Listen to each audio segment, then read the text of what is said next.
Hello, I am C-3PO, and I believe the storyteller is ready, so let us begin. Hello, I am C-3PO, and I believe the storyteller is ready, so let us begin. So we start the Mandalorian off with a beeping, and it is the Mandalorian. He's using a tracker. He's on an icy planet. He heads into a bar where there's a guy getting beaten up, and by opening the door, he knocks over a drink. That guy shifts his focus to the Mandalorian. He starts picking a fight with him. He realizes, oh, that's real nice Beskar armor, and we start to learn who the Mandalorian is. He beats the living hell out of the guy, essentially kills his friend, knocks him out, and then approaches the guy that they were beating up. This is the bounty that he has been sent out to retrieve. And so he takes this little blue, strangely earthly-looking alien onto his ship. The guy talks too much. He uses the bathroom. He proves to be a little bit untrustworthy.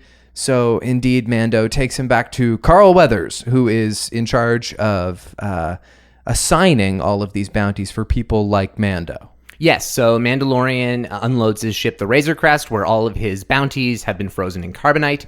The Grief Karga, he actually provides Mandalorian payment. The Mandalorian takes said payment and goes to the client that he has for his new mission. This is a client that's unlisted. He's not going to be getting a fob. He has to go and directly speak to the client. The client says that the target is 50 years old, and we realize that this client is ex-Imperial. He has stormtroopers guarding him, and he wants something important. So I feel like I'm missing the next stage, because of course he sets out to retrieve... Yeah, so the next stage being is after he discusses in full with the client, he gets a down payment of Beskar. Right. And so that down payment of his heritage metal that you mine from Mandalore and that they build their armor from, he then takes it to an underground kind of Mandalorian club, where there's an armorer who makes a new shoulder pad for him. And then he sets off to the planet where he intends to retrieve his next assignment. But first he meets up with Nick Nolte's character. It's going to be a little while before I know everybody's names. I know that we've seen the whole season. Kuel,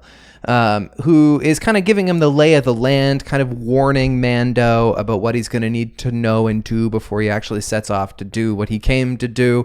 So he gives him a lesson in how to ride a blurg, gives him a little bit of regional advice, kind of serves as a bit of an opportunity to expose a little bit about what the Mandalorian race is. Or rather, the philosophy of the Mandalorians. And so then he indeed goes to infiltrate the base where is hidden his assignment. But of course, he is headed off by other bounty hunters. Yes, so as he's scouting the place out, he realizes there's dozens of pirates guarding this particular asset, and then a bounty droid, IG-11, comes in and starts wrecking shop, ultimately taking out a bunch of people. Mandalorian goes in and ultimately states himself as, I'm part of the guild as well. They have a discussion over who's an assignment, and then they team up when they realize that there are dozens of more pirates still there. They're completely outnumbered. IG-11 keeps trying to self-destruct because he thinks they're going to be totally blown to smithereens. Mandalorian gets him to not do that. The Mando jumps on the back of a Gatling gun, takes out all the rest of them, and then they have to go behind one final doorway to get to where the asset lies. Right, and of course then we get to meet the biggest star of the year. Absolutely. Who is, the last time we talked about this episode on this podcast, you were like really adamant that we refer to this creature as a yodeling, and that might still be technically ideal, but the name Baby Yoda yodeling did not catch on. No, well, I'm pissed that Baby Yoda specifically, the name has caught on so much, because it's like, they couldn't have expected the name and all of it. Yes, they expected it to be a hit, but not to this degree. And so waiting until season 2 to give us the name of Baby Yoda versus the Mandalorian, I think we'd all trade knowing Baby Yoda's name over Mandalorian's name at this point. Well, I have a couple of responses to that. One, why change the pacing of your story just in case people start calling him Baby Yoda and you don't want that? No, I know, but there is this show does have a problem that Star Wars has never had. Yes. And that is everyone in Star Wars is a character. Mm-hmm. Everyone in Star Wars who doesn't have a name even has names. That's true. There are so many characters in the show who do not have names. So many. Right.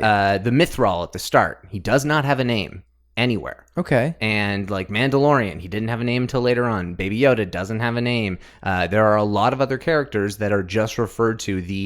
Like for Werner Herzog's character, his character is the client. Yes. He doesn't have another name. They also could never have anticipated how big of a cultural moment Baby Yoda, quote unquote, would be. Like, That's they true. probably could have foreseen that people are going to like this little creature because he's cute. They obviously did that on purpose. But they could not have anticipated him being on the cover of The Hollywood Reporter. No, I agree. However, when you're building merchandise, all of the merchandise has been for The Mandalorian, lists him as The Mandalorian. Yes. And that's dumb because you get a name in the first season and he's not used that name, and The Mandalorian is like, that's a very broad term, and I get that that's the name of the TV show, but it seems weird that they're even positioning merchandise this way, and you would think that even a nickname throughout the show, something so that you could even have, like, I mean, when Rey was initially conceptualized, the odds are her name wasn't Rey. No. And she had a full name, but point being is, like, you can give us something so that we're not have to make up something ourselves. Well, we're kind of jumping the gun a little bit here. Oh, but, so much. But the Mandalorian is going to be the Mandalorian as long as he's wearing that helmet. And they do that on purpose because they want you to see a creed when you look at this character, not necessarily a person. But as the series progresses, we're going to see the guy behind the mask more often. In some way, they're going to find a way to put, what's the actor's name? Pedro Pascal. Thank you. I was thinking Pablo Pascal, and I was like, no, that's not right. We're gonna find a way to put his fleshy face on screen more often. I don't know how it's gonna happen, but it's gonna happen, and then it might be a little bit easier to remember what the guy's name is. He can take off. It's Din Djarin. Din Djarin. He can take off his helmet around Baby Yoda now.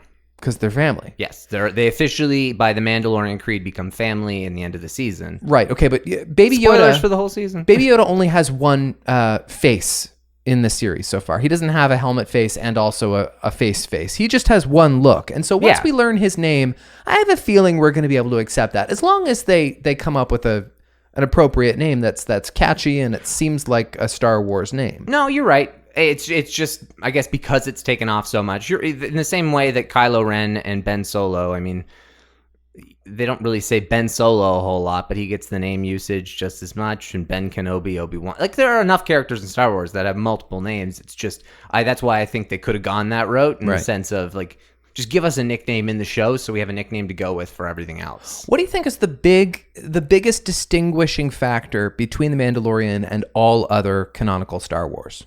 What sets it apart narratively? Because I have an answer. You do have an answer that you believe sets it apart. I think this is it. It occurred to me today. The way it begins a story and goes forth with that story, namely concerning the protagonist. What's the biggest difference? Well, it's not your standard hero's journey. We're not following, like, in theory, if you were to shape it around that way. I mean, he's not the first anti-hero to star in a Star Wars fixture, though. I mean, Solo, we have our feelings about Solo, but, like, he really strives to be non-virtuous. So that's, he's not heroic in the same way. No, I mean, there's a lot of things, like, what's kind of standing out to you, like, thematically. I mean, yes, it's more of a Western man on a mission style versus kind of... In reference to the protagonist, for me, it's naivete. Every other lead character in a Star Wars who is our main protagonist is always naive and has stars in their eyes. Big dreams for the future. Mandalorian is not naive. He has been around. He knows what to do. He is changing. Yes. But he doesn't necessarily see a bright and beautiful future for himself. No, but I think it's, I guess, naivety in a different way. Yeah. And the fact that he's going to learn that he doesn't, like, he may be seasoned in one way, but he's got to learn a whole other side of himself and really embrace the Mandalorian culture probably in a new way. He clearly has tons of demons still. He has these flashbacks to when he was a child, and those start in the pilot. So that's a really good point, though. This is our most experienced character we've ever followed through. Like, if Obi-Wan were more of a central character in the prequels, like, as in, like, the main character, you could maybe say the same for that. But no, you're right. I can see that. I mean, Qui-Gon was one of the most because he was, you could debate in certain ways, the main character of the Phantom Menace. Yeah, I guess. I mean, that movie kind of lacks a main character. That's one of its problems. Absolutely. Yeah. But just in that same regard, someone with wisdom that we follow, whereas you're right. We are Luke Skywalkers, Anakin Skywalkers, our Rey's, our Jyn Ersos, absolutely Kylo Ren, and Han Solo. Oh, Han Solo, absolutely. Yeah. He's naive always. He's except naive for too. the Force Awakens. Sure. Yes. What I think we're lacking for this character is somebody from his background who he has affection for. So like we've run into various people who he's familiar with, but has this like kind of dicey relationship with these other people who are kind of from the other side of the tracks. And I almost feel like we need to like meet it's not going to be his mother, but like somebody who he has loved before. Well, there was what looked like an ex-girlfriend, the Twi'lek, who's annoying as hell in one of the episodes. Yeah. Although, I think that's the point of Baby Yoda, though. That's what humanizes him, and the fact that he hasn't had that kind of family connection. I'm sure he'll get a mentor of sorts in a different way. I mean, it wouldn't surprise me if they really bring in some Mandalorians from kind of canon that have been introduced through Rebels or Clone Wars or something, and along those lines, things that Filoni has already kind of built out in his head. It wouldn't surprise me if he got some form of mentorship in that way. Yeah. But yeah, I think that's kind of because he doesn't really have that weakness attachment point, and that's where Baby Yoda comes in. And so, right. I don't know if we will see something like that. I think maybe he'll develop a mentorship maybe with a. I'm not saying a character needs to have a really thorough background, but traditionally in Star Wars, you can rely on that. Yep, and the background will be fleshed out more. And what it looks like, based on the finale, is that it's Death Watch, in particular, that goes to rescue him. And what is that? Well, Death Watch were kind of the crazy warmongering mercenaries who, even during peaceful times in Mandalore, were still like they lived on the moon of Mandalore and basically still had their army and were kind of mercenaries and always chose war and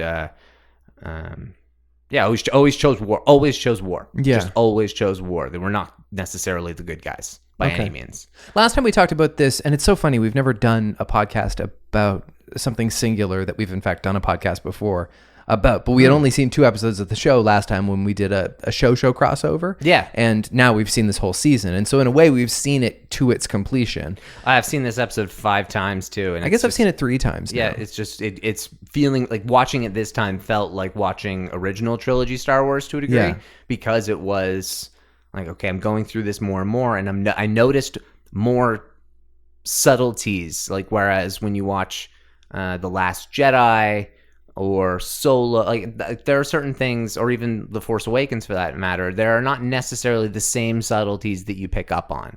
There are more original trilogy-esque subtleties. I don't really know exactly how to describe it. Well, something I wanted to talk about. But it just feels more, I guess, it feels more lived in again. I think that's it. You brought it up last time when we were talking about the Beskar Steel and about how something that's very video gamey in nature about this show is the way he improves his armor over time. And in fact, you didn't know it at the time, but he was going to super soup up his armor about mid-season. And in general, I think that this season must have borrowed from the narrative structure of video games, because it's not just that. Like the way a whole episode will be spent lurking in the shadows, and you just have to take out 30 guys between the first minute and the final minute, and you have to achieve your mini mission within the larger mission, is very video gamey. And you wouldn't think it would necessarily work, but it does in Westerns, and it does in serialized storytelling. And I have to think it's deliberate. For some reason, it feels very much like a video game right from the beginning, and I think that's on purpose. Well, I think it has to be, because that's even one of the early concepts that they talked about. Right. And then that, I guess maybe because it was the pilot, so that was one of the early things that was written up. So it was always kind of something that guided the narrative of the entire story moving forward. Right, but it's funny you say that, because we've talked so much about MacGuffins in our build-up to The Rise of Skywalker. Yeah. And in general, genre cinema has really normalized the MacGuffin, for better or worse. And this show proudly leans into that. Go in there, kill 30 stormtroopers, and retrieve the microfilm or whatever it is. And that's very video gamey in nature. It's MacGuffin-y in nature. And it works in this because they're not ashamed of it. It's true. And I think partly that is just the fact, and you're lucky, it's because that's what bounty hunters are. Yeah, sure. That's true. And that's what you get. It's like you've got a target and it's just rinse, repeat. You're supposed to be kind of remorseless and you're going on these missions. And you're right. And that's why it's always worked well for video games. And it actually came out this week recently that when they initially pitched Jedi Fallen Order, the recent video game, Lucasfilm said, so Jedis and the Force. Can we go with blasters and bounty hunters instead? Oh. Which makes me want to punch whoever said that in the teeth. Yeah, give me a break. Why is it so hard for them to make lightsaber-y video games? They seem so averse to it. They're so wimpy and they're so protective over certain elements of Star Wars that they do a shit job on anyway. So it's fucking ridiculous. But then they stood their ground and they got the game through. But it's like the blasters and bounty hunters part. We've had that game. Exactly. But the same sort. Well, we haven't really. That game just unfortunately not bounty hunters, I guess. They tried to make that game like 4 times, but it kept getting shut down. So, but there's no shortage of here's a blaster in Star Wars. No, there isn't, and that's the thing. And so, but this is another example of you're bringing that style of storytelling, but to a TV show where it would be kind of the last place you'd expect it to be. But Jon Favreau, because he has built the clout that he has, it allows it to come through, and it allows people to like truly embrace it. And so that's a very positive thing that I see from it, that it's probably something that I think only Jon Favreau could have pulled off. I don't think the show would have been approved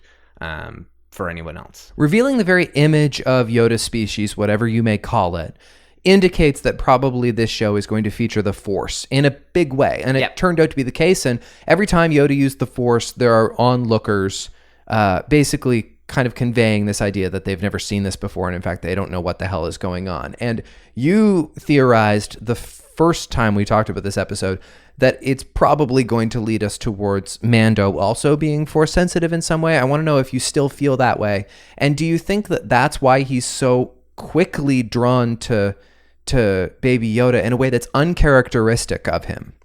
I don't know. I don't think that anymore, but I still think there's a chance for it. Right away, he breaks protocol and shoots the IG droid. Yep. But I mean, he's not breaking protocol. He's a bounty hunter. Not really, but he does it out of empathy, and that's not his way. That's true. But I mean, this character is also so powerful with the Force that the Force binds us all together. I don't think he doesn't need to have the Force to be so drawn to it. Okay. But at the same time, I thought in part because he does have a shit ton of luck in this show, but the show as it continues, he kind of makes his own luck, but he also gets bailed out too much. Yeah. In the sense that he doesn't have the Force luck that Finn does in The Rise of Skywalker. True. He kind of shows like he might have that, and then it's in episode 2, they kind of really pull back from it by giving, but he, like at the start of episode 2, he senses like an attack before it happens. And then by the end of episode 2, he's gotten his ass completely kicked by an animal, and he's requiring a Force user to step in who's an infant to connect with this other being. And so potentially he doesn't have a strong connection to the Force if he does, but I do think that, like, as opposed to maybe after the pilot thinking it was maybe a 30% chance it was going to happen, I think maybe like a 15. I think it probably cut 10-15% chance now. They do a really nice job of capturing not just the Western motif, and of course they do. We talked before about like it starts in a saloon. You know? Yeah. And the music, of course. The scoring is incredible. The scoring is extraordinary. It's my alarm clock in the morning. The Mandalorian. It's the woo, like the yeah. Oh, that's dun, dun, dun. Yeah. No, it's perfectly done. It somehow doesn't need to sound like Star Wars at all. But it does. Well, I don't know if it does, but I don't need it to. But that's the thing. It doesn't have a John Williams quality. It doesn't, but that doesn't matter. It still feels like Star Wars, and it feels like the show that it tries to be. And that's, I think, even harder. The fact that it's not even trying to be John Williams, but feels less like Star Wars. And although it does not occur in this particular episode, every other episode we see after this, the kind of intro, the new intro for television shows, which shows the masks. This one had the beep, beep. Yes. Which I thought was really cool. And I actually thought that was going to be the way They all started. Right. Even though the beeping was part of the episode, I thought that was really interesting. We do find out that that intro is scored for every other episode and sounds ridiculously Star Warsy. It's got a really cool... It does, but I still miss A Long Time Ago in a Galaxy Far, Far Away. I still can't really rationalize the lack of that in my head. I think A Long Time Ago in a Galaxy Far, I think it would have worked for the pilot. I would have been totally game for that. If it was just the pilot, that would have been fine too. It wouldn't have worked for anything. It would have just had to have been the pilot. You're right, because it's so serialized. And that's the point of the whole reason why the crawl was used in the beginning, was to make A New Hope feel serialized, even if it was just a standalone. But it's also to catch you up. Absolutely. But that's the whole point, is to say that there's stuff to catch you up on. But we're jumping in midway. They could do it at the beginning of every season. Yep. No, if you're doing a time jump, that would have been fair. So I wouldn't have been, but like in this instance, like... It was a weird choice not to at least put it in the pilot. And it was obviously deliberate. They obviously like had a meeting about it and decided, no, we're not going to put it in there. True, but that was decided long ago when they didn't put it in Rogue One and Solo, in my opinion. Are you sure they didn't put it in those movies? A crawl? No, I know. I'm not talking about the crawl. I'm talking about a long time ago. Sorry. Yeah. No, that was dumb. Yeah, I don't get it. That was in those movies, and I agree that should have been in 100% should have been. It's so harmless. Just put it up for everyone's sake. It feels amazing when it comes on screen. Yeah, absolutely. No, you're 100% right on that. Yeah. Sorry, I was just getting it mixed up with the crawl. But yes, no, there's no circumstance why that should not have been there. It's so harmless, and it does so much for people's souls. Oh, absolutely. So while they establish the Western motif so successfully in the first episode, they also managed to capture original trilogy Star Wars so effectively, especially when we're walking down that dirty street and we've got the Kowakian monkey lizard. I was thinking about this. What's the probability that it is literally Salacious B. Crumb, who is no longer within the mastery? He dies in Return of the Jedi? Yeah. For sure? Yeah. I can kind of picture that. Yeah. That's too bad, because it would have been more gratifying if like he really falls from grace and now he's about to get cooked. He's about to be street meat. It's really weirdly good. That's weirdly good. They're creepy as hell. I remember those because they were funny for me always because they cross over literally into the Muppets. Oh, really? Salacious B. Crumb is in, I think, like... Dr. Teeth and the Electric Mayhem. I could see him being like a roadie. I think he's in the Muppet... the Muppet one where it's Rumpelstiltskin. Oh, okay. Muppet Classic Theater. Yeah, I think he's in Muppet and Boy Who Cried Wolf. I think he's in those. I could see him being like one of Long John's deckhands in Muppet Treasure Island. Oh, I bet you he is too. Yeah, absolutely. But he's a funny one because that's always what I noticed as a kid. He always stood out to me. I was like, he's multi-universal. That's so crossover. All right, well that confirms that Muppets are Star Wars canon, I guess. Oh, they are Star Wars canon. Absolutely. Well, Yoda should come to the Muppet Christmas Carol then. He should. Well, it's a long time ago, and it's really long travel. It's a galaxy far, far away. It is quite busy. He's busy. He is busy. Baby Yoda could turn up at something. Anyway, we're digressing. I think it's only a matter of time before we can get Bhaskar Steel iPhone cases. It already looks like one. Comes in those little like rectangular pucks. You can buy them online for $100. Sure you can. Yeah, sure you can. But no, that's actually a good idea. Just like one of those little kind of like, absolutely, why not? Well, because it's Disney, and you might have noticed they're very protective with their you can't sell merchandise. That's a good point. Yeah, right. Anytime you try and even Etsy shit that's Baby Yoda, it gets taken down. Like absolutely, they are cutthroat, and I kind of get that. Yep. Oh, I get it. What's the problem with Imperial credits? When Carl Weathers tries to pay Mando in Imperial credits and he goes, these are Imperial credits. He's like, that's all I have. He says, well, the Empire's gone now. What's the difference? Is that money being devalued? Yes and no. He says they still spend. Okay. And so, like, my guess is it's because it's just deflating in value so rapidly. Yes. So my guess is it does have value, but Mando doesn't necessarily know like who's going to take it because of the way it it's potentially it's so unstable that just nobody's going to want to take that. And so he's willing to take anything else, and he takes half in the end. So I have another nitpick, and this applies to all of Star Wars. How come the many hydraulic doors of Star Wars don't have resistance sensors for safety? Because a guy gets cut in half in a hydraulic door that closes in the saloon. And it's one of the best parts of the episode. Sure, it's very awesome. gratifying, but like realistically, our garage door could never have done that to us. No, but it's also a long time ago. Although the technology is advanced in certain areas, it doesn't advance in others in the same capacity. Safety is not a concern in the galaxy far, far away. That's true. Ask Han Solo in the railings on Starkiller Base. Oh, wait, there aren't any. Ah, true. But there are no railings in all of Star Wars, by the way. No, absolutely not. It's daring you to fall into a giant pit. That's right. That's kind of the main point. What is the name of Horatio Sands' blue character? He doesn't have a name. I think that's what. Yeah, that's what was mentioned. Yeah, you earlier. mentioned that. That's right. They're Mithrals. The main problem with Mithrals and why this character doesn't work is the mouth. And not a fan. It's because it doesn't change. Like the mouth is a human mouth, so he has pearly whites and they're nicely shaped. You couldn't have just given him fangs or making his teeth like crazy yellow or digitally removed his teeth because he's supposed to be like an amphibian fish style. He's too much like Jar Jar to me. He's just goofy in a way that doesn't fit the tone. Or give him some form of speech impediment or alien. Like he can speak English. I'm not against that because Mithrals canonically they speak English and they're humanoid, but like modulate his voice in some way. In some way, shape, or form so that he sounds like Akbar. Akbar he speaks basic, he speaks English, but he sounds like a fish. Yes. This character needs to sound more like a fish. Yeah, I'm all over the map. Is this the only instance of canonically referencing Life Day? Life Day and toilets, yes. And toilets. Or vac tubes, as they're called in this. Right. But yes, it is the first canonical mention of Life Day. I thought in a handful, I thought it was mentioned in a book, but I'm pretty sure enough people have said that this is the first canonical mention that I will assume I misread that or misheard it over time and I'm misremembering.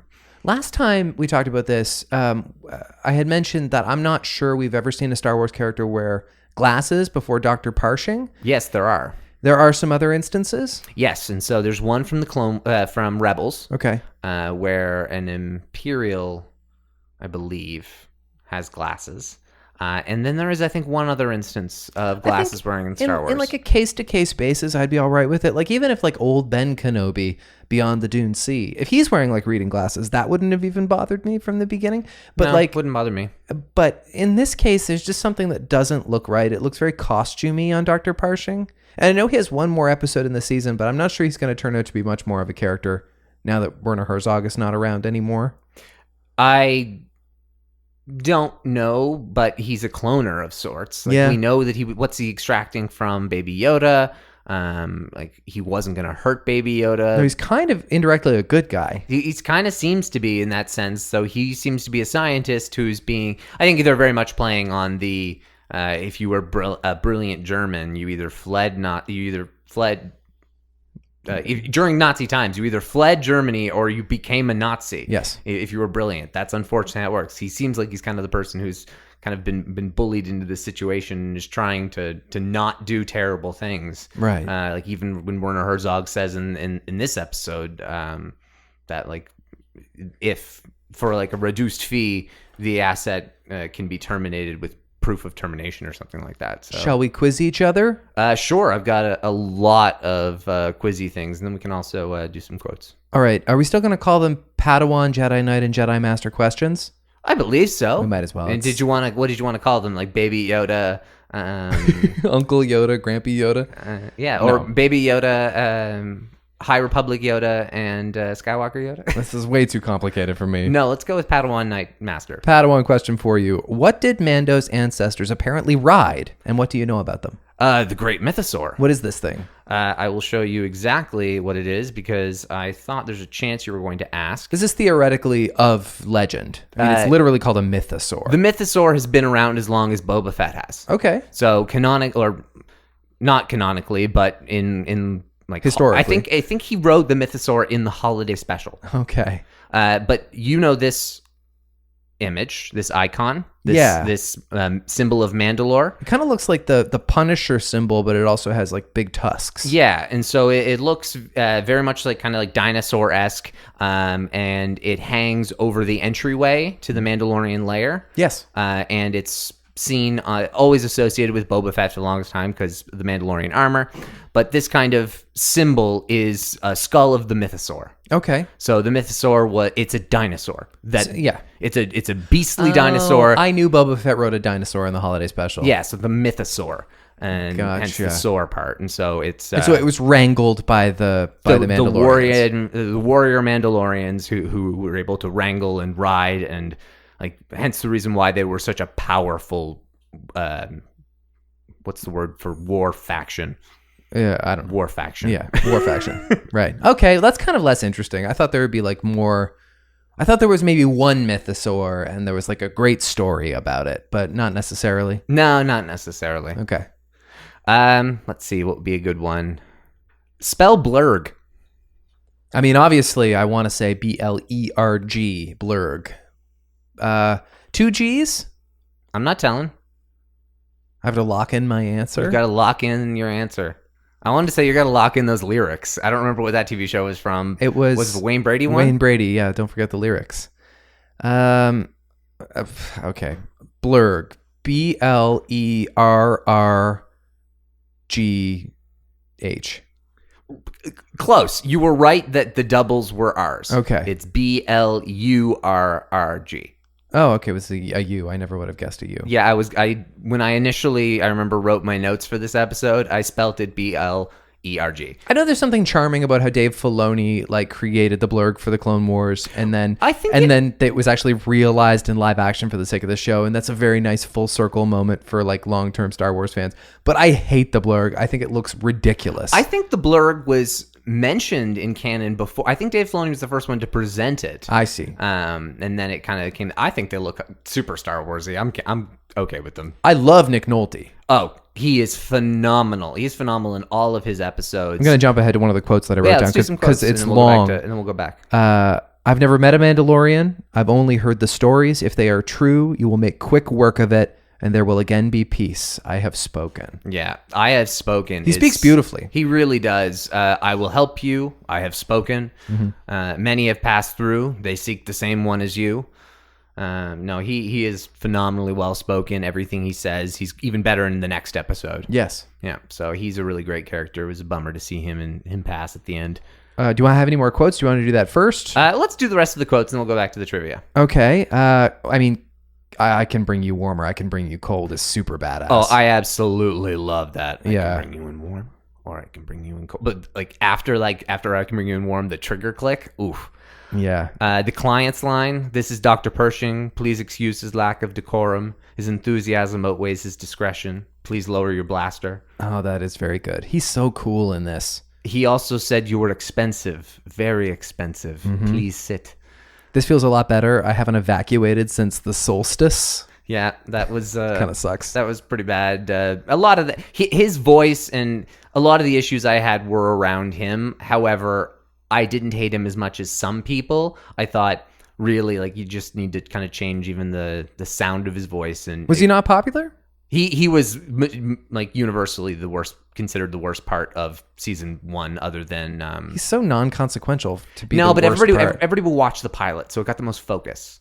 So it was probably again not that harmful on the big picture. But this episode is. All of the episodes are great. Right. So there's not that much you can bitch about. IG-11 says, I will, of course, receive the reputation merits associated with this mission. Like, that's his weird little droid way of bartering. I know, which is so weird because droids should not care about He shouldn't care about the reputation. No, he's willing to blow himself up so many times. No, but almost like in Uber, if you're a bounty hunter, it's going to be good for your resume if you got the job done. Yes. No, I see what you mean. He wants to continue. He wants to keep his high ranking so that he can continue to get those. Mando says, you know, you're not half bad for a droid. And IG-11 says, agreed. You didn't hear that part? He just says agreed. Yeah. Well, no, I get that. You kind of motioned as if like there was a line I thought you would say agreed. Oh yeah, no, I didn't remember like that as a specific standout. Do you know what you want to name the episode? Well, there's a couple a couple things here. The client also said, yes, alive, although I acknowledge that bounty hunting is a complicated profession. Right. So I think bounty hunting is a complicated profession is a good title. And then also the line that Din says, Mando says when he's surrounded by 4 stormtroopers, I like those odds. Yeah, that's good. So I like those odds, or bounty hunting is a complicated profession. Okay. Are my 2 kind of placeholders. What about you? Yeah, I mean, I like those 2. Neither one of them really stood out to me. I mean, I guess I like those odds. Is that the first time that's been said in Star Wars? We've talked about odds before in Star Wars. Talk about odds so much, but like we've got you surrounded 4-1. I like those odds. It's just badass as hell. Yeah, okay, we'll use that. All right, I think cool. that's pretty good. That was my placeholder. Let me give you a night question. Grief Karga, is that his name? Yep. Carl Weathers offers Mando 4 of the same kind of bounty assignment. What is it? Oh, bail jumpers? Bail jumpers. Bail jumper. I got a bail jumper. What's a bail jumper? Jumper. Another bail. Someone who was arrested by probably the Empire. Got away without paying bail. Yeah, and then the Empire's being like, hey, we'll send it to the guild because like really run of the mill boring. Super boring shit. Like the lowest paying job. That's why he says 4 of them, I guess. Yeah, and that's why he tries to keep taking. That's why he tries to take all of them because they're a joke for him. Keep me busy. Yeah. Yeah. My night question. Ooh, I've got so many here. Just give me one, Ross. Okay, this is a fun one. I like this one. Okay. What color are Din's left and right shoulder pads, and which one gets replaced? I don't know. Green and purple, and the purple one gets replaced. No, those are weird guesses. Well, I don't know. He looks all silver to me. Well, no, his armor's all red in this episode, except for one blue shoulder pad. Red is an overstatement. No, his armor's all red. Kind of brown, I think. Maroon. Okay, fine. But it's red maroon for sure. And yeah, so the blue one gets replaced for the Beskar. Well, but later which on, is the right one. Later on, he's all stainless steel. By Beskar, all by episode, what is it? 4, 3, 4, 4. Yeah, it's not 3. No, it's 3. not as early as 3. No, it is 3. It is 3. Maybe it is. It is 3 because 3 is the one where he returns to the client.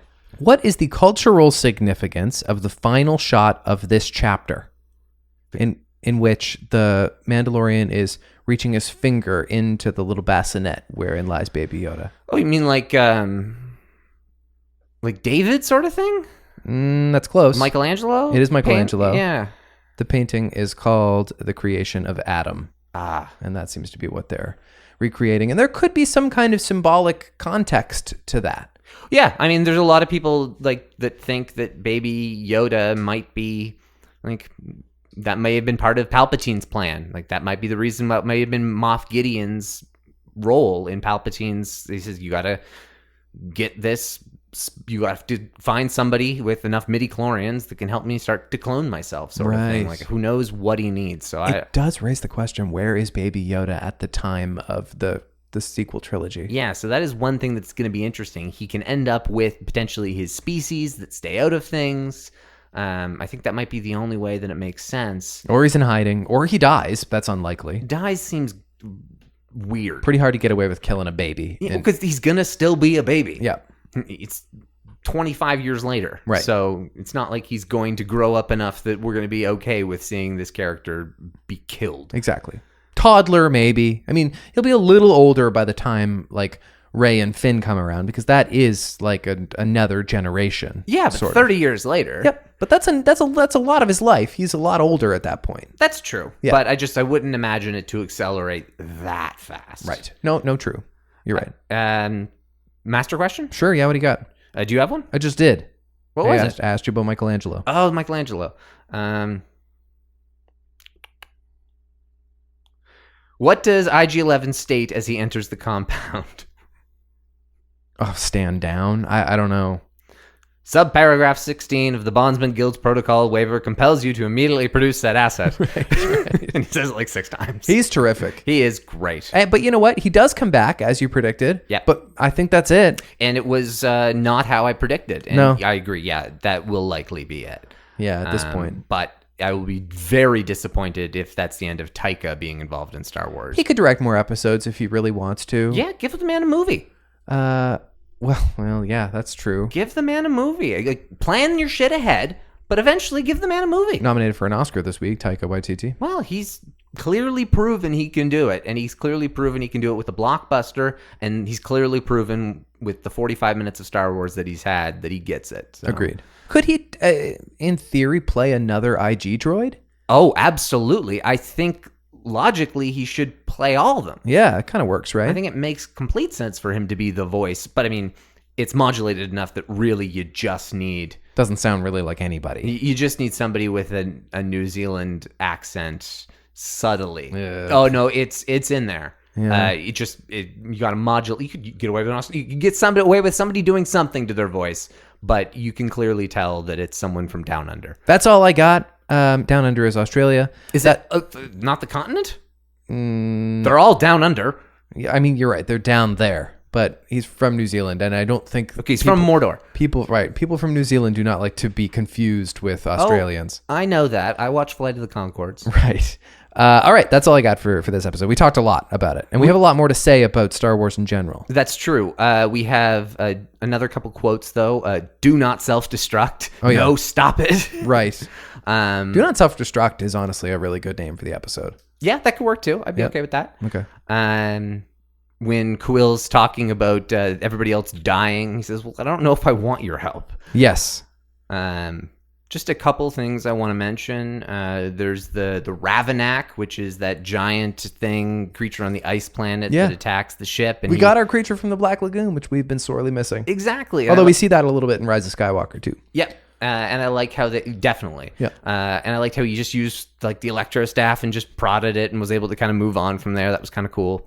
I loved the fact that the armorer has horns on her Mandalorian helmet. Yeah. To signify that she comes from the time when Darth Maul ran Death Watch. Oh, interesting. And that's what that means. When he took over Mandalore, it's an homage to what would have been likely her leader.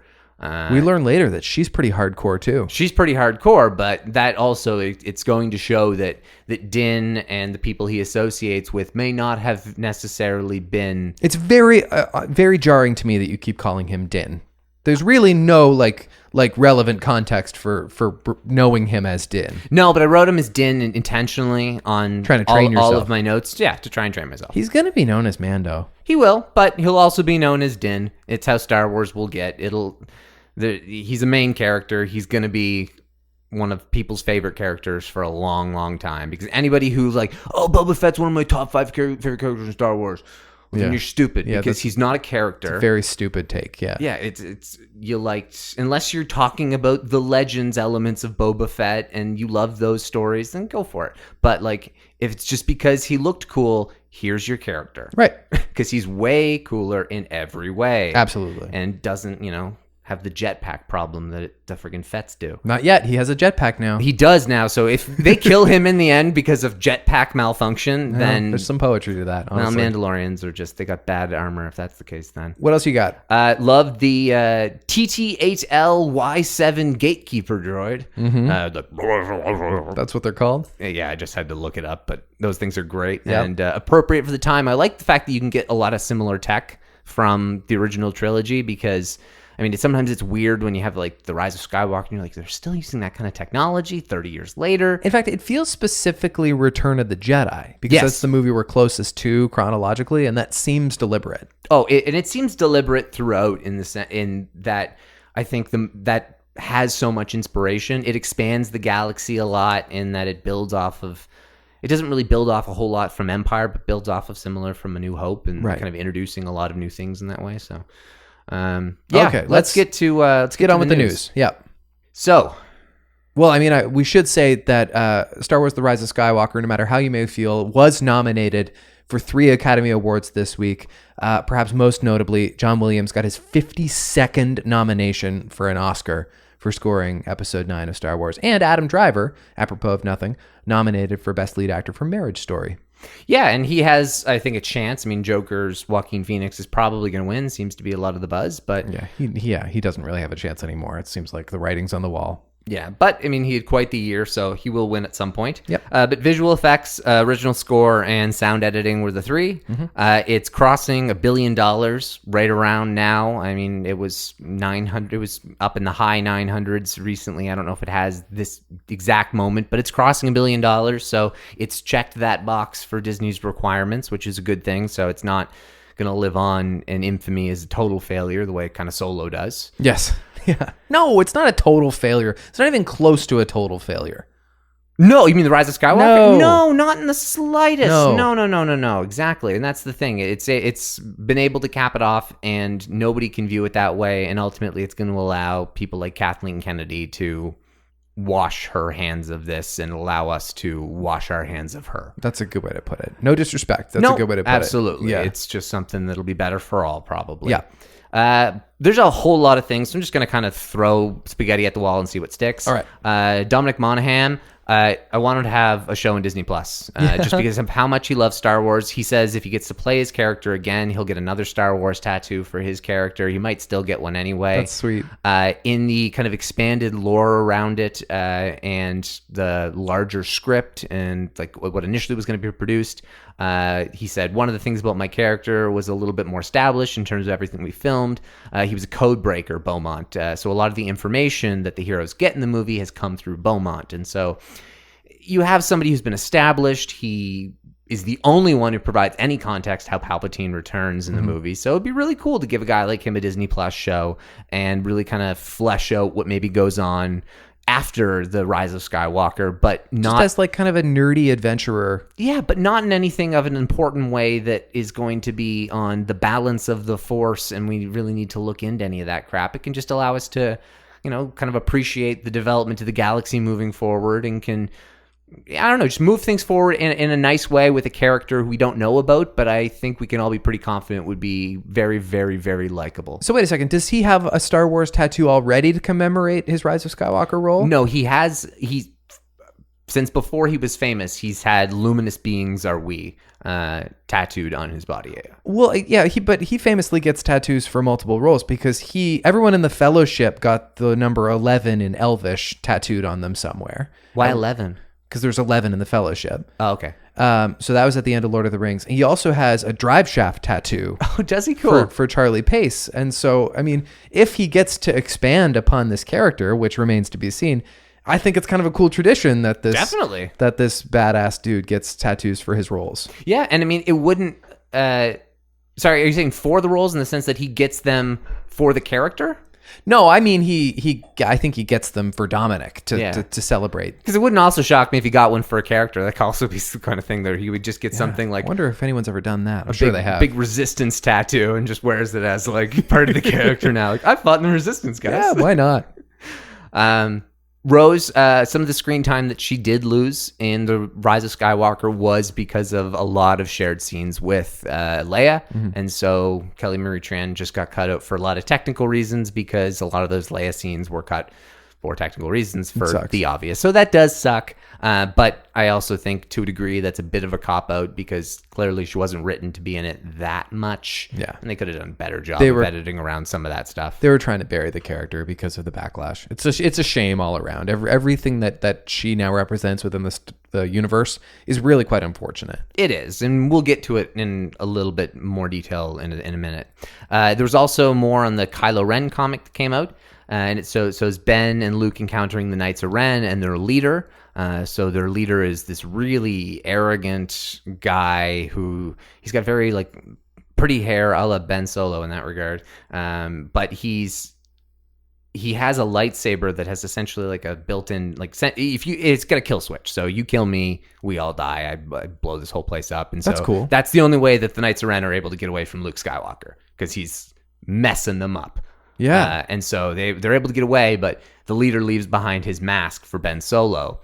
And that's ultimately when Ben Solo thinks that Luke Skywalker has betrayed him. That's how he reconnects with Snoke and the Knights of Ren. He puts on the mask and they kind of lead him that way. Okay. And so that's kind of an interesting thing because of all the information that it has been about like Vader's, like Palpatine clearly possessed Vader's mask of some way, shape, or form so that he was communicating with Kylo. So I thought that was kind of interesting.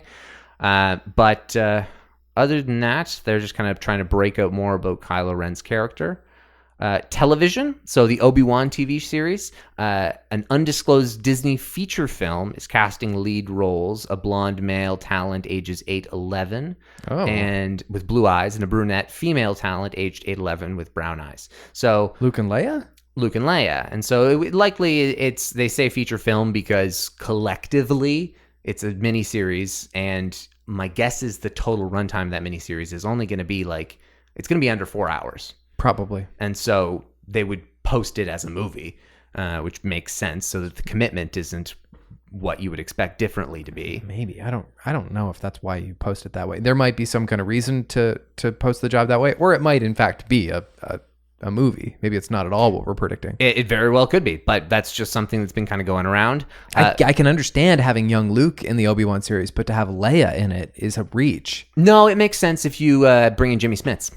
And I guess you would have to. Help me, Obi-Wan Kenobi, you're my only hope. Especially seeing as if Obi-Wan is going to go visit his friends. If he needs to maybe find Vader, learn more about it. But doesn't she kind of introduce herself in the R2 message? Years ago, you helped my father in the Clone Wars. Yep, but if I don't want her interacting a bunch with Obi-Wan. Right. But having her, I would be okay with 10 minutes of Leia in the show. Sure, okay. But I'd definitely be okay with a lot of Jimmy Smits. But if Obi-Wan's going to see a lot of his friends, the heavy rumor that's going on out now is that one of those people is Jar Jar.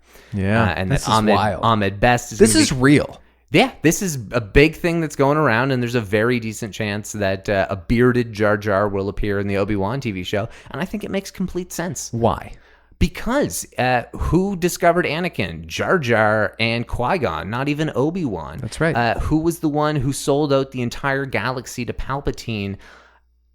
Jar Jar. So Jar Jar is living with guilt about some of his political downfall? Absolutely. And if he's the one who was close with Palpatine, there's a deleted scene from Revenge of the Sith where Palpatine takes Jar Jar aside and thanks him for the role he's played in the growth of the Republic and Empire and the importance that he has. And so, even if Jar Jar's an idiot, he's probably realized he's been played. And if he knows of this dark figure, it wouldn't be ridiculous for Jar Jar to be the one to put things together little bit with Obi-Wan. I actually think it's a genius and low-risk way to rehabilitate Jar Jar to an extent, because Jar Jar has become such an easy punching bag. He's such a nickelback for Star Wars. Yeah. And it's really cheap, but they can find a way to have a better writer. I mean, he's still going to talk like an idiot, but also that's part of what makes it exciting. Whether you liked the prequels or not, you're going to watch the Kenobi series. And when Jar Jar comes up, you're not going to be mad. No. I mean, how could you be? It's so damn exciting. And he's not going to be all excited the same way. It's not going to be like, Obi! No, he's an old man now. Exactly. He's aged. He's he's probably jaded a little bit too. Obi. That was amazing. Obi, Abby. Yeah.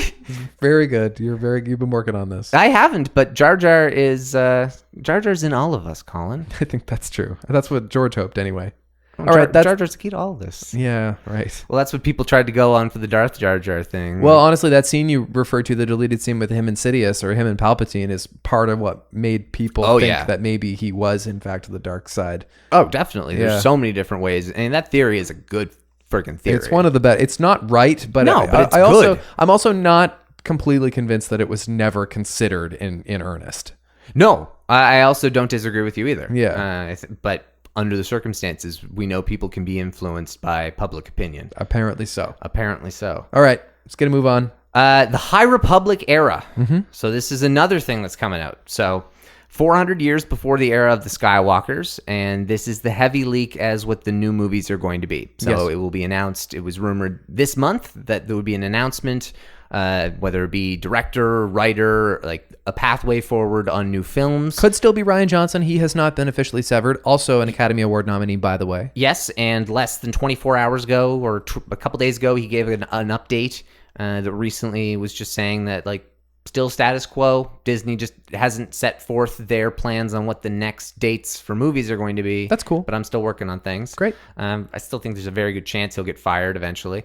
But I think there's a decent chance we're going to find out that the High Republic era, an era where the Jedi did a lot of exploration within the galaxy, discovering new things, and kind of trying to, I guess, probably finding new planets, maybe discovering some planets that we already know about, having more information than the characters themselves could be kind of cool in certain capacities.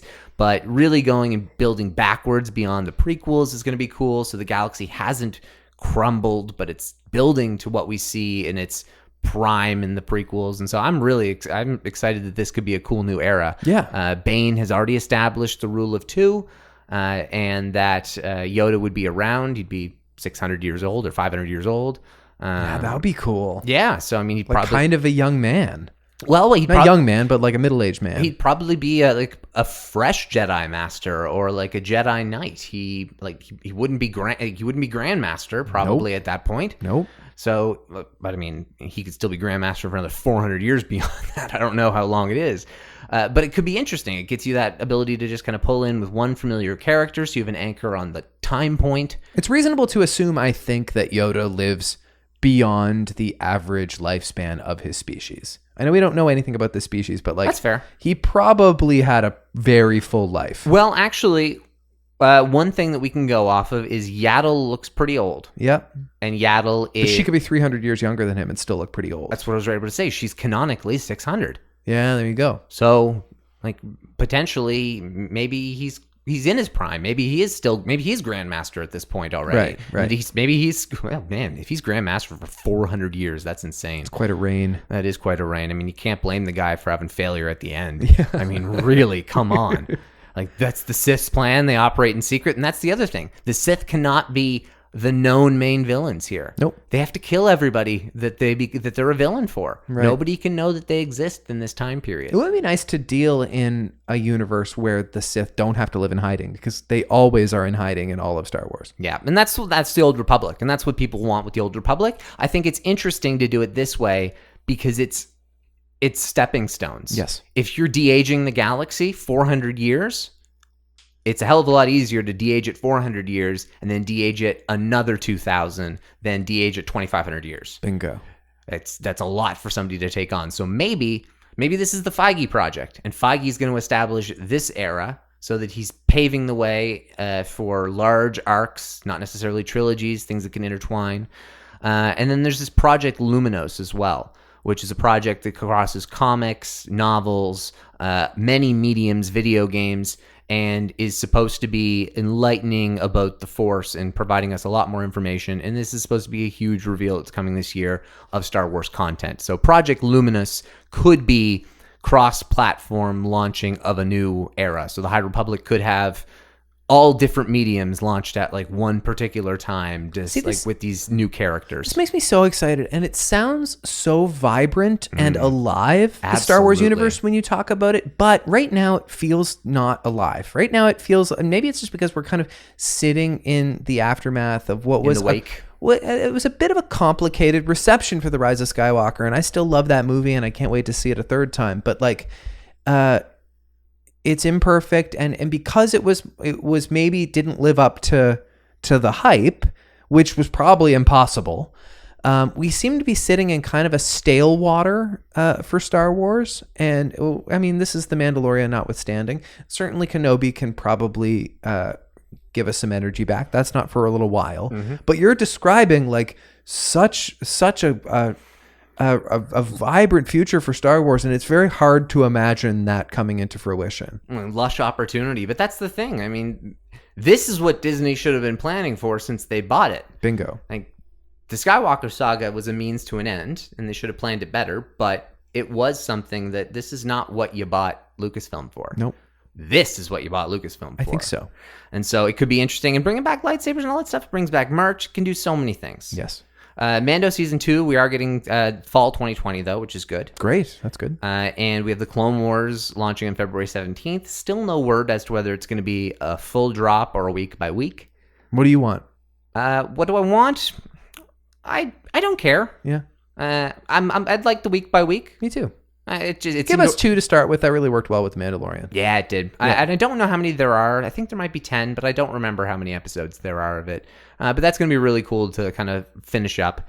And then additionally to that there is likely an animation sequel series to Rebels coming. Cool. And so this would probably be announced at Star Wars Celebration or after the Clone Wars is all fully out. Something else for Filoni to work on? And so Filoni, yes, would oversee it, and guy's busy. he would probably be, because apparently, like, this is a highly believed rumor. Same with the High Republic era, because the High Republic era has actually been referenced in 2 other previous canon materials in the last 6 months that have been released. So it has really a lot of fingers pointing to it. But this one, if you're having the Clone Wars released, Ahsoka's the main character of that. This TV show would be a sequel to Rebels, similar animation style to the Clone Wars, and would be around Sabine and Ahsoka's search for Ezra and Thrawn in the unknown regions. And so that would take place at a similar time as The Mandalorian.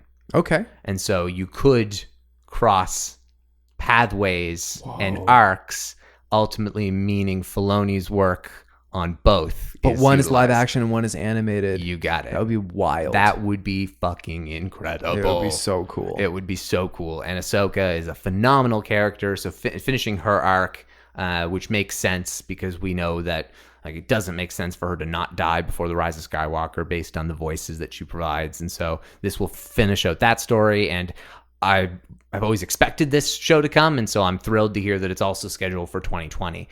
Same with Resistance, in that when they announced Resistance, it came out 6 months later.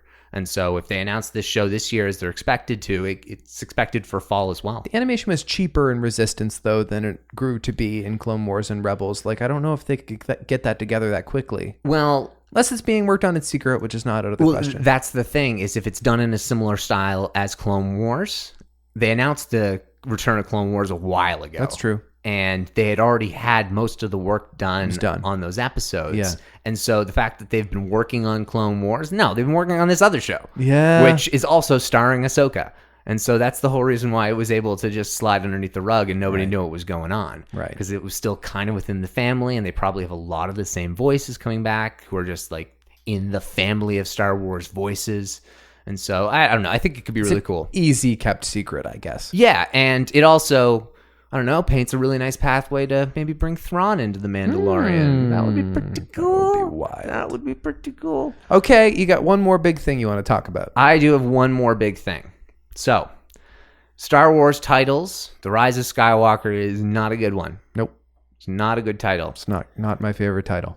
Colin Trevorrow's script has likely leaked. That's wild. Which is really crazy. Yeah, it is. And so it was presented by an individual, Robert Meyer Burnett. He's a guy who's known online. I looked into his credentials and credibility, and it seems like this is probably real. And the way he presented it, it was not like one of those clickbaity things. It was like, oh, this is probably now on Reddit, and I'm going to kind of walk through what I know. And so it's very, very, very believable. Okay. And it's kind of blowing up. But title...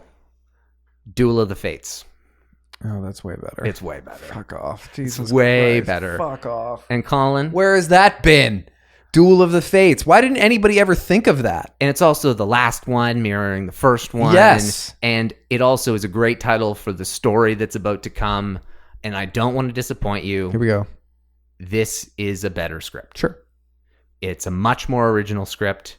It was likely castrated by Bob Iger, and Colin Trevorrow had the integrity that J.J. Abrams was promised, and I think ultimately was probably pulled out from the rug on him anyway. What is Bob Iger's problem? I don't know. What do you know about this script could be threatening to the Disney image? There's a couple things. Okay. It was believed that it was too inside baseball, which is a slap in the face. It's calling fans stupid. Yeah.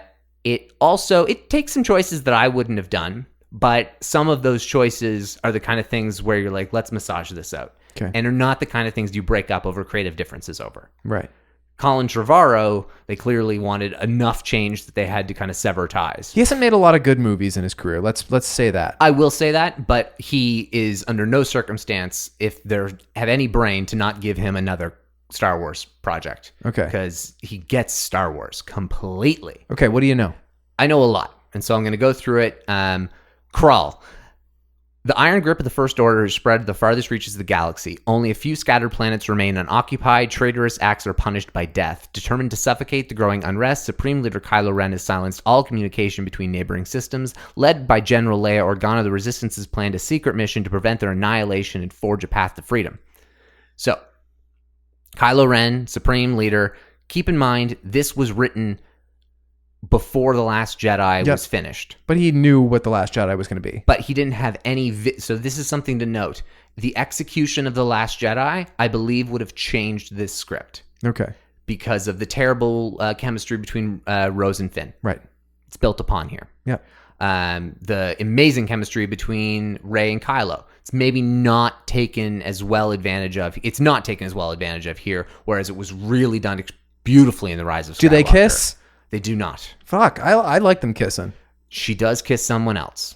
Weird. Who is it? So, I'm just going to go through kind of the summary, and you can let me know on what you kind of think are interesting things. Okay. So it opens up on some shipyards that were canon since like video games in the 90s. Huge reward to all those fans. BB-8 and Rose are on a mission. Rey arrives. The plan goes wrong, and the First Order is able to kind of foil their plans. But Rey is disguised as a Tusken Raider, and her whipped-out staff is actually a newly made double-bladed lightsaber merged between her staff and the lightsaber and her Graflex lightsaber. So she was disguised as a Tusken Raider, whips out that, and then they steal a Star Destroyer and go back to the Finn and Poe were involved in steering the Star Destroyer, and they get back to the Resistance base. You cut to Coruscant, and then you have Chancellor Hux, and it's very prequel-y in the sense of you're providing kind of like an overarching kind of Senate area, and then he has a similar kind of meeting room meeting to the A New Hope style one where they're discussing their final clenches of the galaxy and kind of ruling those things out. And so Hux is much more menacing and evil in this, and they kill a few people to kind of prove points. And so it's very much more like Vader in the sense of, if you don't tolerate protocol, you get murdered in a cold-blooded way, as opposed to kind of some of the silliness that they go for with the Rise of Skywalker. And they cut to a Resistance base, and Rey is using a mind trick on the First Order passengers as she lands the Star Destroyer. Okay. So that's how they were able to get the crew. She tricked the crew to actually land the Star Destroyer for them. And so she confides in Finn that she's been having a lot of trouble. She doesn't know if she has to take, would it be a Jedi? Is this like a PDF? Like anyone can take a look at this? So it was done in a video, and then I took a few summaries online and kind of summarized them down even further so they weren't as long, because this is a lot shorter than some of the summaries out there. So Rey's used some of the Force texts to realize that there is a beacon on Coruscant under the old Jedi Temple that sends out to all systems in the galaxy. So they're able to reach 50 planets where they can communicate a message. And so they kind of break up into teams that way. Force Ghost Luke comes and trains Rey. So she's getting stronger, but Luke is encouraging. He's also talking to Kylo, and he's trying to encourage Kylo to let Ben Solo become Ben Solo and to toss away this kind of image. Rey's getting kind of pissed at Luke, saying like, you kind of trying to tell me what to do, but nobody's like really helping me. I don't know if I can actually do this. Yeah. And everybody's always saying like, oh, we have darkness within us, but like, that doesn't help me. And so she's getting kind of pissed in that way. So Kylo goes to Mustafar after a long search, and he uncovers a hologram of Palpatine. Palpatine communicates to him saying that like Lord Vader, if Luke Skywalker, so it's a message left for Vader. It's a better way to incorporate Palpatine, because like then it's understood that that no one knew he was around for all this time, and it's not suddenly sprung on us that he's back. Yeah. Like we actually get to see him come back. Yeah, and so it makes a lot more sense that Kylo is going. It's very similar to the way Kylo's going to Mustafar in the start of the Rise of Skywalker, but we actually know what's going on here. Yeah. And so Palpatine tells him that if Luke Skywalker cannot be turned, get him to the Remnicor planet and get him the teachings of Tor Valum. So Kylo tells Hux that he's going to go off and uncover the most powerful secrets of the galaxy, and planet-destroying weapons will no longer be needed, which is another kind of nice shade to the Empire, the way of old, and before the Rise of Skywalker is even written. So it was basically like if JJ had read this script, he should have known not to do planet-destroying weapons. What I was gonna say is it's almost like a way of winking at the fans who've been complaining about the recycling of certain narrative tropes, and not necessarily like giving service to trolls, but basically saying, "I know we've done it a lot, no more." Yes. Yeah. And so Kylo's going to go because Palpatine told him to go to this Remnicor planet and to learn from Tor Valum. And so he tells Hux he's leaving, and he smashes Vader's helmet on his way out because he believes now that Vader was weak. And he goes to Tor Valum on this Remnicor planet, and he actually fights Vader there. In a very, very Empire Strikes Back in a cave sort of thing. Yeah. Vader kind of beats his ass down. And Kylo essentially is talking to this Tor Valum, and you realize he's like 7,000 years old. He provided teachings to Sidious. He's not a Sith, but he's just like this ancient being. And he's teaching Kylo essentially how to kill the Force, how to suck the living Force out of people, and they like have animals there, and so Kylo's like murdering animals by like sucking their souls out of them. Ooh. So it's very much similar to what Palpatine kind of does later on, but it's how Kylo's learning the power to just extinguish the life force from things. Yes. And so Kylo's getting pissed because he wants to learn how to be a god of Mortis. And Tor Valum's basically like, you aren't ready for that. This is how the dagger ended up in the movie. It's exactly how the dagger ended up in the movie. Yeah. And so Kylo Ren kills Tor Valum for not allowing him. And so in the same way, he gets the information to where Mortis is. And Tor Valum, it basically just like betraying the dark side, this teacher, someone who was not a threat to Kylo, but you can see that Kylo's becoming more consumed and more evil. Kylo is the big baddie in this script. Yeah. He is the one. He's gone full hardcore. One thing I forgot to mention, that after the message from Palpatine plays, because it's for Vader, it explodes. Oh yeah. And so he's left disfigured as fuck, even more so. And so he has like a face mask like that kind of covers most of his face. I kind of envisioned it like Vader Phantom of the Opera kind of style. And so like he's like really fucked up looking at this point. It doesn't sound like you're building towards his ultimate redemption, though. No, you're not. Yeah. And I think he does need to be redeemed. And that's, I think, the reason why Colin Trevorrow was fired. Yeah, maybe it is. And while sounds like you could blend these two scripts and have a good you movie. could have a way better. And that's the thing that's really annoying. And so Kylo goes off to Mortis. And then Rey ultimately ends off going there as well. So there's Team A and Team B. Team A is Rose, Finn, R2, and 3PO. They go to Coruscant. They light the beacon. The First Order cuts it off. And then they do a ground uprising. Okay. So on the low levels of Coruscant, where this used to be a thriving planet, and there's billions and billions and billions of people. There's your land battle. That makes a little bit more sense to have billions of people on a singular planet. And also, we're in the old Jedi Temple. This is super prequel-y. It's bringing back all those things, which is really great. Rey, Poe, and Chewbacca, they go to find someone who can kind of bring out Rey's trauma, bring out her memories. And ultimately, in bringing out her memories, she remembers the pathway to Mortis. And she remembers her fight with the Knights of Ren. And so some of this stuff was a little difficult to piece together. But she's being pursued by the Knights of Ren. Her and Poe and Chewbacca, like Rey kills all of the Knights of Ren. She slaughters them all on this planet. That's way better. And it's the same sort of sand skiff thing that you have on Pisana, where it's like a speeder chase, but it's a water planet. Okay. And so they're actually on an actual boat versus the Knights of Ren in the sky, as opposed to a sand speeder, which is a nice change of pace, doing a little bit differently there. I liked Pisana, but okay. Yeah, I think it would have been cooler to be a water planet in that regard. Sure. But ultimately, Rey is trying to tell Poe to leave because she needs to go to Mortis alone. Poe won't. And then she tries to mind trick him, and he resists because he knows what she's doing. And then she kisses him and then mind tricks him, and then he goes. I still think there's like a weird sexual tension between her and Poe in the opening scene of Rise of Skywalker, which is then not fleshed out. Well, and that's what they were, I guess, trying to flesh out with this. And so that's what gets her to leave. And so Poe and you're Chewie difficult. to leave. You're being very difficult. You're a difficult man. That's what she says. You're a difficult man. And so then Rey goes off to Mortis. And so Leia recruits Lando. Lando gets the smugglers. He shows up in the nick of time, exact same ways in The Rise of Skywalker. Yes. You have the land battle, you have the sky battle. It's done in Coruscant. It sounds like it was just a better execution of uniting the entire galaxy, the downtrodden, making it more relevant to the way the world really is now, an important element to Star Wars. So I thought that was really good, and kind of has Leia and Lando, which also wouldn't have worked because this script was written when Carrie Fisher had not yet passed away. Right. Another thing they would have to workshop. Yes, but based on the script, it's okay. When Rey and Kylo get to Mortis, they do a battle, a much bigger battle with each other of the Force, and like trying to like steal the Force from one another, because Mortis is such a Force virgins. It allows them to be like Kylo Ren's using his life-sucking ability to try and kill Rey.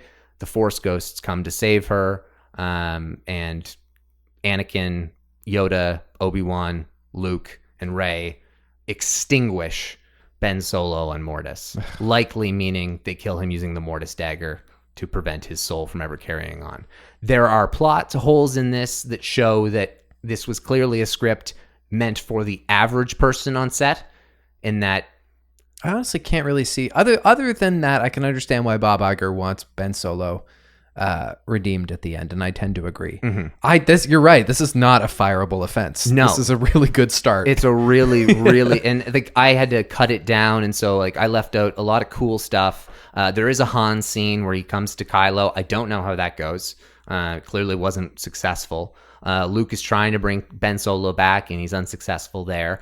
I think that those kind of key things, though, like the Rey-Kylo relationship and how you build upon that, you would build upon that after watching The Last Jedi. So some of this stuff would have to be changed, of course, because like the chemistry is just not there between Rose and Finn. So don't try and build on it when it's not there. They just don't have good scenes together. So you're not going to build an entire plot line around that.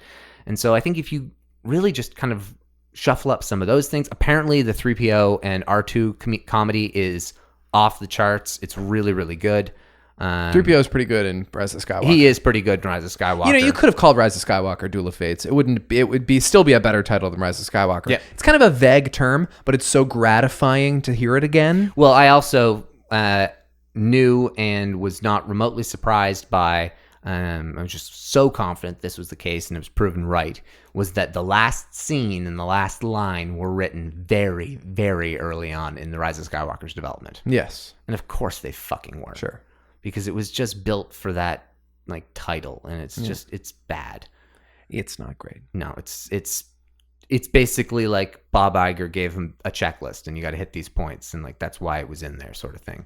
Whereas this, it's really a creative take on Star Wars. It wraps it up. It pulls kind of styles from all the different movies. It's exactly what JJ said he was giving us in terms of satisfaction and being an end to all 9 movies. It's actually that. Look, they're gonna do an episode 10. Yep, and it's gonna happen. Yep. They might not admit for a while, but they always go back on this thing. Star Wars does not feel complete, and I mean the Skywalker saga does not feel complete. We got more. I'm not worried about it. That's the thing. I didn't get the closure from that. I think this would have given a lot of closure. Because sounds like it. It would have shown that like Palpatine really did end. Although I did like Palpatine coming back. I still think that could even work in this script. Yeah. You could even, like, if you're going to make Ben Solo the baddie, the only way, in my opinion, you can do that, and it still actually works with this script, you could completely just throw this in as a piece of exposition that Anakin gives to Rey on Mortis, that Ben Solo was Palpatine.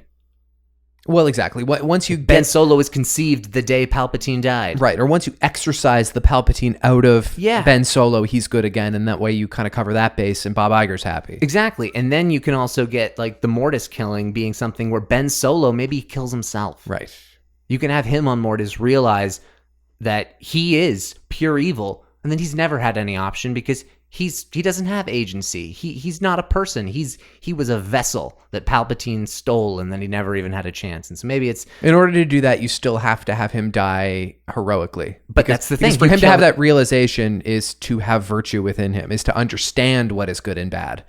But that's a realization that you can have as your true Rise of Skywalker moment. Yes. Where the blood beats the the corruption. And because it's on Mortis, the place where Anakin controls the balance of the Force, it can make sense. Right. And also it allows the father position, the true balancer of the Force, to be Anakin, the pure embodiment of dark to be Kylo, the pure embodiment of light to be Rey.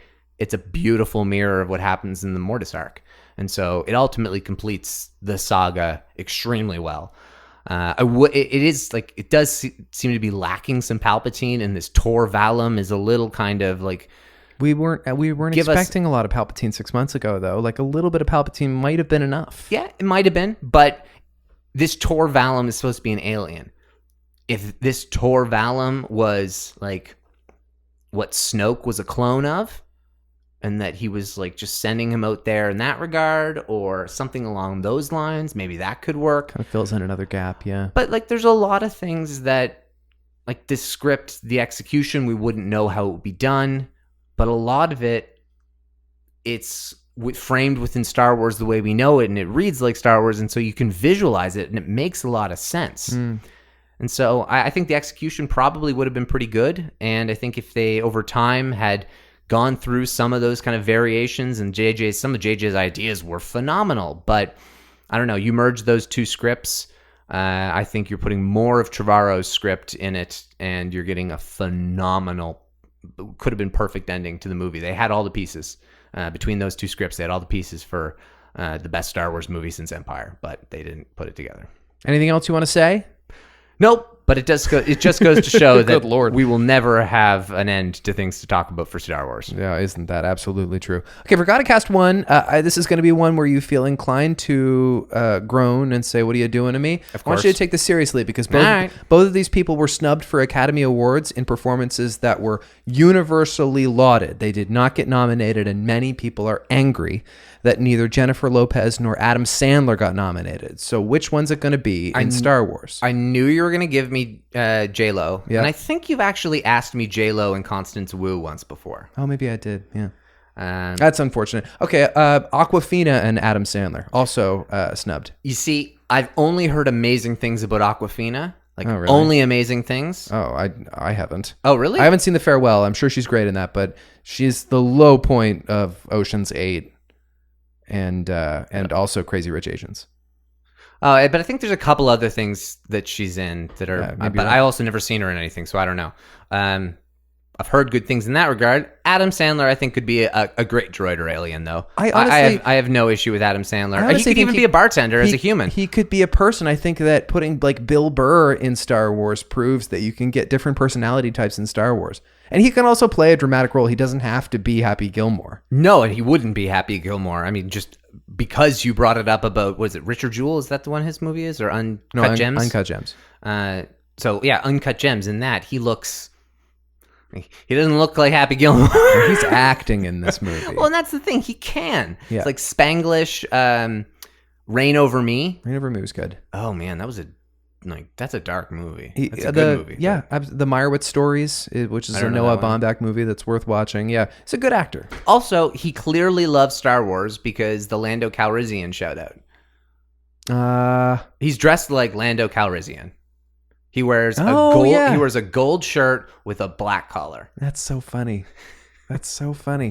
All right, so we're on board with Adam Sandler. Let's go with the Sandman. Some major happy birthdays, because we've been off for a little while. Happy birthday Tuesday, January 14th to Carl Weathers, who we've been talking about, and also Lawrence Kasdan. They share a birthday. Nice. Happy birthday Friday, January 17th to Kelly Marie Tran and James Earl Jones. Big birthday week for Star Wars. Absolutely. And because clearly based in that Duel of the Fates script, she would have had a pretty big role, but maybe she could be in the Dominic Monaghan TV show. That'd be cool. I'd be into that. Actually, that's a good idea. Yeah, put her and Billy Lord.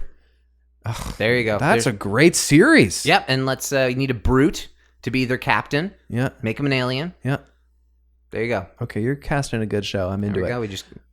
Let us know your thoughts on Star Wars Episode 9, Duel of Fates. Also, your thoughts on the first episode of The Mandalorian. We're now rewatching it. Going to go at it week by week and not talk as long as we did tonight, hopefully. No. We won't have any other scripts to go over. Well, that's true. Any other thoughts you might have on Star Wars for this week, questions or comments, you can email recorder66@gmail.com, tweet recorder66podcast. Do I have that right?